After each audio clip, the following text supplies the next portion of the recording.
After years of fear-mongering around losing our democracy, the government is proposing the most undemocratic law we've had in decades, and like many others, they're pushing it through urgency. We've had this bill for 12 minutes and we're speaking on it now. That is shameful, like everything else about this bill. The Fast Track Approvals Bill creates a pathway for developers to bypass our environmental regulations and simply get permission from 3 joint ministers. These are the Minister for Transport, the Minister for Infrastructure, and the Minister for Regional Development.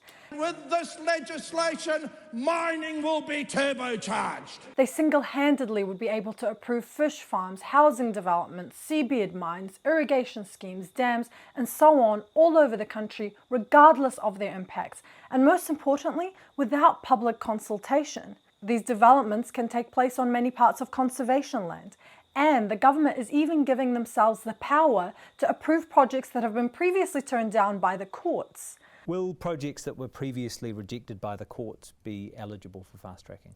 Yes, they will. Before, developers had to apply under the relevant legislation, and an expert panel would decide according to the law. Under the Fast Track Bill, developers apply under completely new rules which don't have those pesky te tiriti and environmental protections.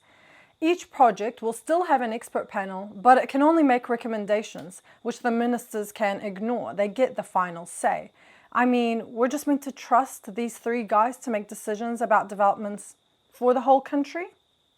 This bill puts a dictatorial amount of power in the hands of those 3 ministers. It goes against every narrative this coalition government campaigned with.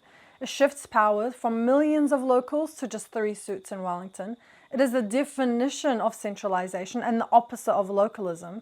In my view, the Fast Track Bill breaches fundamental constitutional principles. There's been a bit of debate in the Parliament about, is this a constitutional overreach? Members who believe that need to get with the program.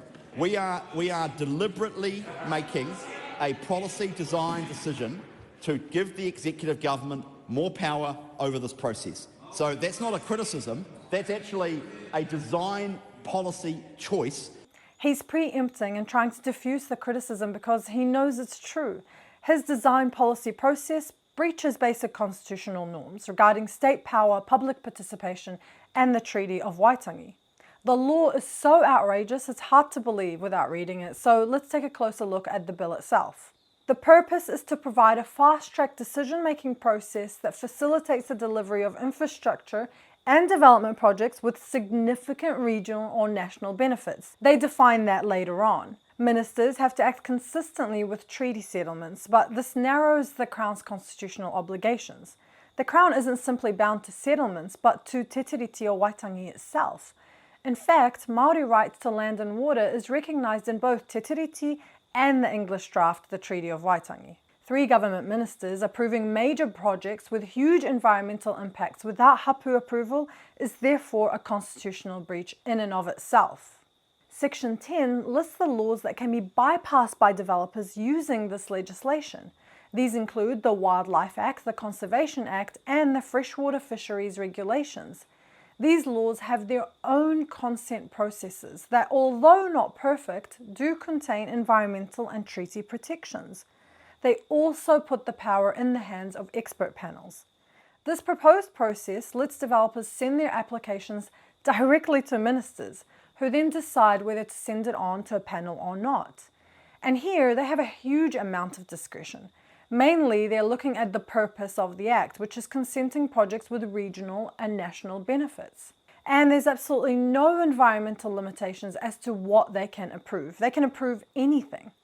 They give some examples of what regional and national benefits means, and this includes housing developments, anything that delivers significant economic benefits, unclear to who, anything that will support primary industries including aquaculture, and anything that will support development of natural resources including minerals and petroleum.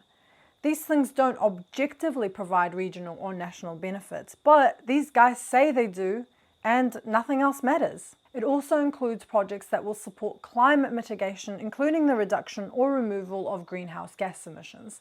This might sound good, but climate mitigation strategies such as removing greenhouse gases from the atmosphere are absolute fantasies pushed by industries who are desperate to delay their demise. And even if magic grass and emissions sucky thingies worked, it still doesn't change all the other impacts from these polluting industries. For example, impacts to our air, oceans, other waterways and wildlife.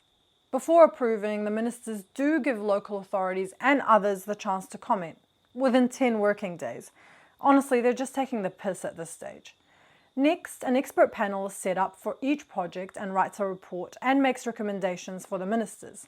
It is explicitly stated that the panel must not give public or limited notification of a consent. The report then goes to the ministers for their final decision making, and they can disregard everything everyone said. These guys really think they know better than the whole country. Then there are also listed projects that they've already decided have regional or national benefits. So they're practically using the law before it's even passed. These projects automatically get to the panel stage. And to make matters worse, these listed projects are not listed. There is a blank page where they're meant to be. So we don't know who they are, but we definitely know one of them. And this one example tells us a lot about this bill. An Australian mining company, strangely named Manuka, not Manuka, came out saying the government formally invited their company, Trans-Tasman Resources, to prepare an application for the Taranaki seabed mining project to be included as a listed project in the bill. This was among 200 businesses personally invited by the government, but they refused to tell us who they are. This project that our government thinks has benefits wants to dig up 3.2 billion tonnes of iron sand from the south coast of Taranaki. 3.2 billion tonnes. It's been fought by local hapu and others for many years. Eventually, the Supreme Court, the highest court in the country, struck down their consent, saying it breached the environmental regulations in the EEZ Act. They also reiterated that tikanga law is relevant when applying this act. This and other decisions created another headache for developers. Not only did they have to worry about the environmental regulations, but now they have to worry about tikanga law as well. They called it judicial activism, when in reality these judges are simply applying the law. These acts call for a recognition of the treaty in one way or another. Though they're watered down, they still recognise Māori interest in developments that would significantly impact their taonga.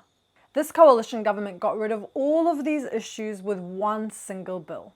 It replaces the EEZ Act and 9 other bills, along with all of their environmental and treaty protections, and the decades of judge-made law when it relates to interpreting them. It reflects a complete disregard for people, to our judges, and to our democratic institutions, a disregard they've made blatantly clear. Sadly, a number of pixie-like hapus in Taranaki have sought to undermine this legitimate industry. Ngāti Ruenui reminded Jones that 3 courts have now said the pollution impacts are too great to allow the application to go ahead. This is not just iwi saying this, but some of the leading experts in their field, both nationally and internationally. Clearly, Jones has been lobbied. They will, in 30 years' time, leave us with a legacy of a biodiversity disaster. Funnily enough, Jones is also lobbied by the fishing industry, which is actually against this mining proposal because their industry relies on some life actually existing. In fact, they fought alongside the very groups that Jones mocks, all the way to the Supreme Court. To play all sides, Jones recused himself from the decision on whether to grant the consent or not. Of course, it's just performative because the other ministers will simply approve it if they want anyway.